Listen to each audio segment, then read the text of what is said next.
Bismillahirrahmanirrahim. Assalamualaikum warahmatullahi wabarakatuh.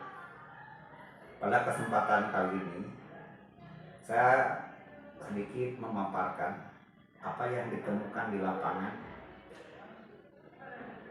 dalam kegiatan KBM. Kebetulan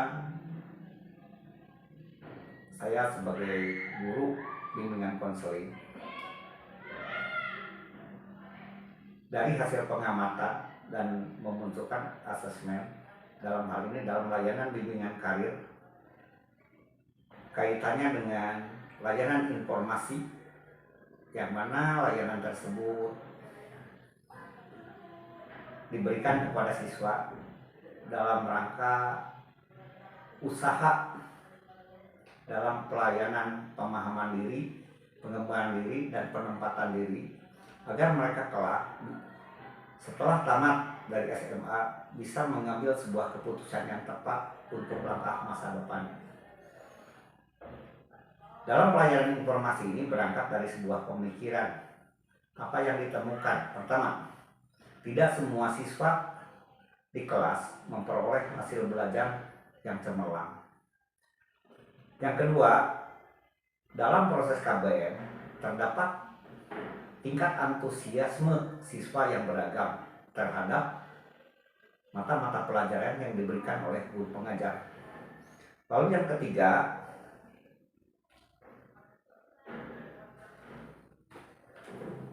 jalan sukses seseorang yang dialami oleh individu diawali oleh sebuah kesadaran yang muncul di individu terhadap dirinya akan potensi-potensi yang dimiliki.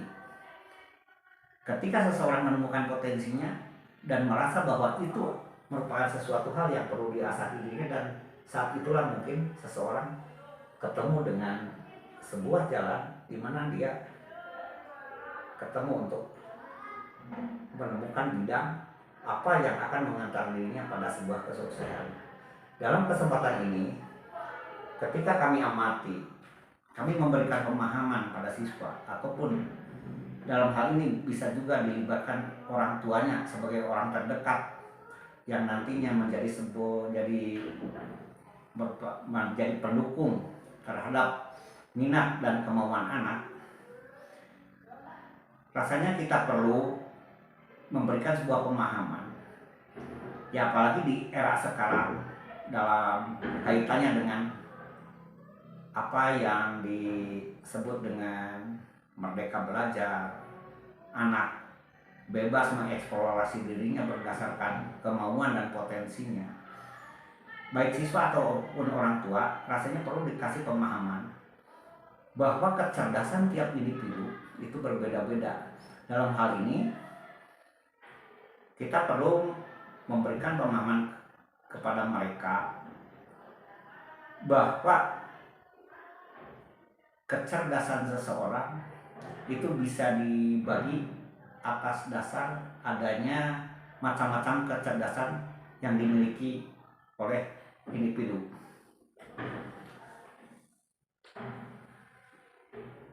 Kecerdasan tersebut dibagi atas dasar, dalam hal ini yang saya temukan dari sebuah sumber, bahwa kecerdasan seseorang terbagi atas 9 kecerdasan yang bisa dimiliki seseorang. Keberadaannya ini dalam diri individu, bisa si individu itu memiliki lebih dari satu jenis kecerdasan, atau bisa jadi ke-9 kecerdasannya itu ada pada diri seseorang, dan mungkin itu yang dikatakan individu tersebut dianugerahi sebuah kemampuan yang dalam taraf luar biasa. Jenis-jenis kecerdasan tersebut antara lain, yang pertama, kecerdasan bahasa atau verbal.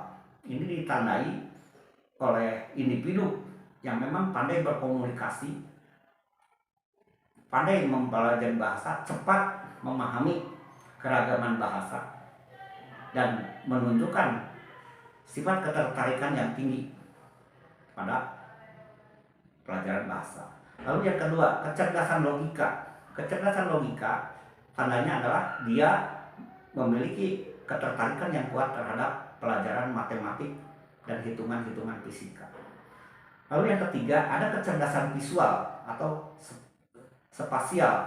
Ini ditandai bahwa anak tersebut pandai menerangkan, pandai menyampaikan apa yang ada dalam pikirannya untuk diberikan kepada orang lain. Seolah-olah kata-katanya bisa membentuk, penyampaiannya bisa membentuk sebuah visual untuk dipahami oleh orang lain. Yang keempat, kecerdasan kinestik, yaitu kecerdasan seseorang dalam melakukan gerakan-gerakan psikomotor. Yang mungkin dalam hal ini itulah yang dimiliki oleh para atlet atau para aktor di dunia perfilman. Itu merupakan hal tersebut di mana dia bisa meniru, dia bisa melakukan gerakan yang digambarkan dan dituangkan dalam sebuah gerakan. Nah, itulah kemampuannya. Yang kelima, ada kecerdasan musikal, ketajaman nalurinya terhadap bunyi-bunyian sangat tajam. Yang keenam, kecerdasan interpersonal, yaitu bagaimana dia bisa membina hubungan dalam sebuah kelompok dan dia memiliki posisi yang cukup strategis dalam kelompok tersebut. Yang ketujuh, ada dua, kecerdasan intrapersonal. Kecerdasan intrapersonal mungkin di sini ada orang-orang yang bisa menghubungkan antara kelompok dengan kelompok lain. Ya, dalam arti dia pandai memediasi orang, pandai menyambungkan sebuah kerjasama, dan itu pun merupakan sebuah kecerdasan yang sangat luar biasa bisa bila dimiliki oleh seseorang.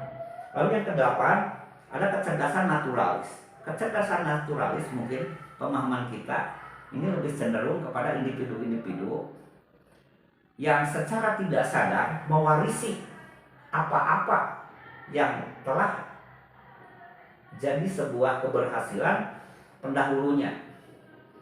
Misalnya seorang anak pedagang cenderung dia tertarik terhadap dunia dagang. Seorang anak petani yang sukses cenderung akan mengikuti jejak orang tuanya. Nah, mungkin itu yang disebut kecerdasan naturalis. Jadi bagaimana dia dipengaruhi oleh alam sekitar. Dan yang kesembilan adalah kecerdasan eksistensial. Kecerdasan eksistensial bisa disebut juga adalah kecerdasan di mana tingkat kepenasaranan yang ada dalam diri seseorang sangat menonjol, seperti sifat kritis, sifat ingin tahu, sifat ingin membuktikan.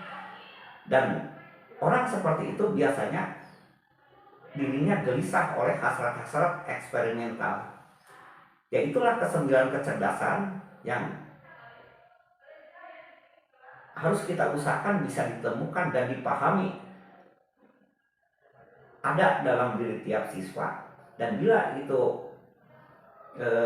sudah benar-benar dipahami baik terutama oleh siswa sebagai individu yang memiliki cita-cita, memiliki harapan masa depan, dan di sana mungkin akhirnya sebuah keputusan langkah setelah dia menyelesaikan sebuah tahap, misalnya selesai SLA, dia akan kemana, dia akan seperti apa untuk mengolah dirinya sehingga bisa mewujudkan apa yang jadi angan-angan atau harapannya itu terjadi dan kesampaian dalam kehidupannya di masa depan.